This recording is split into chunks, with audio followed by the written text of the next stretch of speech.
ഞങ്ങൾ അപ്ലോഡ് ചെയ്യുന്ന വീഡിയോസ് നിങ്ങളിലെത്താൻ ഈ ചാനൽ ഇന്ന് തന്നെ സബ്സ്ക്രൈബ് ചെയ്യണം. അതോടൊപ്പം ബെല്ലൈക്കൺ പ്രസ് ചെയ്യാൻ മറക്കരുത്. രഞ്ജിത്തിന്റെ തിരക്കഥയിൽ ഷാജി കൈലാസ് സംവിധാനം ചെയ്ത് 2000-ൽ പുറത്തിറങ്ങിയ ചിത്രമാണ് വലിയേട്ടൻ.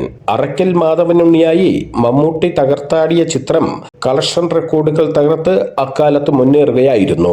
തിയേറ്റർ റെക്കോർഡുകൾക്ക് പുറമെ ഏറ്റവും കൂടുതൽ തവണ ടെലിവിഷൻ സ്ക്രീനിംഗ് നടത്തിയ മലയാള സിനിമാ റെക്കോർഡും വലിയേട്ടനാണ്. ഇപ്പോഴിതാ വലിയേട്ടന്റെ 2ാം ഭാഗം ഒരുക്കുമെന്ന് പറയുകയാണ് സംവിധായകൻ ഷാജി കൈലാസ്. മമ്മൂട്ടിയോട് ഇക്കാര്യം അവതരിപ്പിച്ചിട്ടുണ്ടെന്നും ഷാജി കൈലാസ് പറഞ്ഞു. ഷാജി കൈലാസിന്റെ വാക്കുകൾ ഇങ്ങനെയാണ്: വലിയേട്ടന് ഒരു 2ാം ഭാഗം ചെയ്യണമെന്ന് ആഗ്രഹമുണ്ട്. എന്നേക്കാൾ ആഗ്രഹം പ്രൊഡ്യൂസർക്കാണ്. എപ്പോൾ സ്ക്രിപ്റ്റ് റെഡിയായാലും ചെയ്യാമെന്നാണ് നിർമ്മാതാവ് ബൈജു അമ്പലക്കര പറയുന്നത്. മമ്മൂക്കയോടും ഞങ്ങൾ ഇക്കാര്യം പറഞ്ഞിട്ടുണ്ടായിരുന്നു. എന്തിനാ ഇനിയൊരു സെക്കൻഡ് പാർട്ട്? 25 കൊല്ലമായില്ലേ എന്നാണ് മമ്മൂക്ക ചോദിച്ചത്. 25 വർഷങ്ങൾക്ക് ശേഷം അറക്കൽ മാധവനുണ്ണിയുടെ മകൻ ആ ക്യാരക്ടറിലേക്ക് ദുൽഖറിനെ കൊണ്ടുവന്നാലോ എന്ന ആലോചനയുണ്ട്.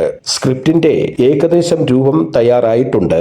25 വർഷത്തിന് ശേഷം വലിയേട്ടൻ ഡിജിറ്റൽ ഫോർമാറ്റിൽ ബിസ്ക്രീനിൽ കണ്ടപ്പോഴാണ് ആ പടത്തിന്റെ ഭംഗി മനസ്സിലായത്. അത് പുതിയ തലമുറയ്ക്കുള്ളവർക്ക് കൂടി എക്സ്പീരിയൻസ് ചെയ്യാൻ വേണ്ടിയാണ് ഈ റിലീസ്. വലിയേട്ടൻ സിനിമയുടെ 2ാം ഭാഗം ദുൽഖർ സൽമാനോടൊപ്പം ചെയ്യാൻ ഒരുങ്ങുകയാണ് ഞങ്ങൾ, ഷാജി കൈലാസ് പറഞ്ഞു. ഞങ്ങൾ അപ്ലോഡ് ചെയ്യുന്ന വീഡിയോസ് നിങ്ങളിലെത്താൻ ഈ ചാനൽ ഇന്ന് തന്നെ സബ്സ്ക്രൈബ് ചെയ്യണം. അതോടൊപ്പം ബെല്ലൈക്കൺ പ്രസ് ചെയ്യാൻ മറക്കരുത്.